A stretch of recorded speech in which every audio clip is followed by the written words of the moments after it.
This is Amani with Bill Brothers. Starting my digital inspection, we're at a property in the Humol area, and for these inspection videos, we always like to start underneath the eaves just to get an idea of the general condition of the wood.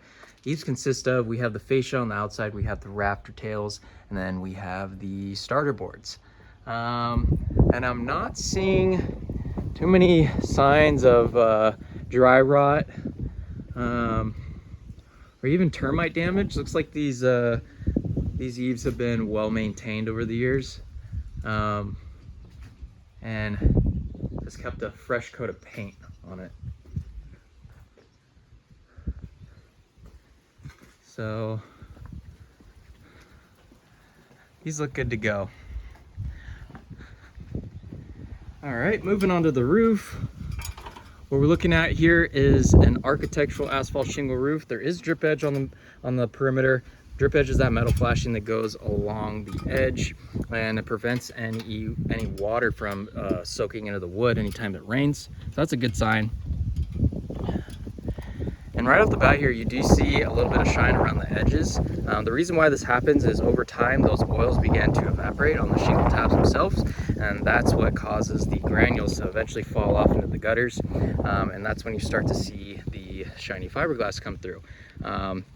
So we do see a little bit of shine on this side, and we do have a low slope section. So want to keep in mind, if we're using shingles on any low slope section, we want to use an upgraded underlayment. That would be the titanium peel and stick underlayment. Checking around the chimneys, we do have some exposed nail heads around the flashings. And another thing I wanted to point out is this back portion. It looks like we have a solar powered water heater that is no longer in use, so we can definitely dispose of this during a roofing project. And you can see a lot more shine on the back portion. So the back of the house has definitely sustained a lot more damage than the front. We have old O'Hagan vents. This one is no longer turning. And then we have this back patio cover as well. So definitely gonna need to roof around these standoffs.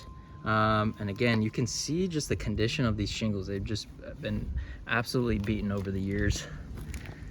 We have an exposed nail head, and we have lots of exposed nail heads on this one.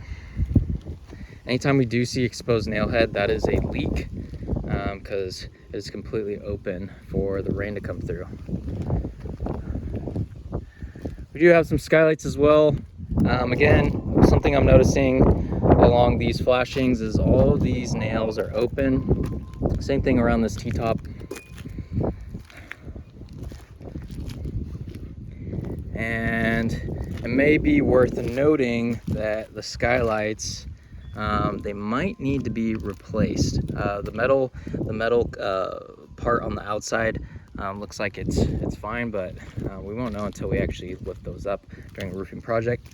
Another thing to keep in mind is around the penetrations themselves. The sealant over time wears away, so that creates an opening for water to get into as well. So you can see an example of that right there. Again, we have more exposed nail heads on the ridge caps and more open seals on the penetrations.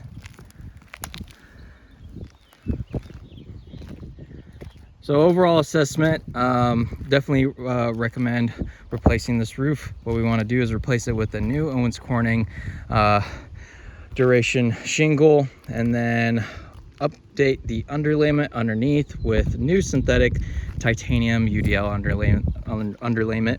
And then we want to address any rotten wood that we find. Wood replacement is always an unknown factor, so we don't know how much wood needs to get replaced until we actually lift off the old material.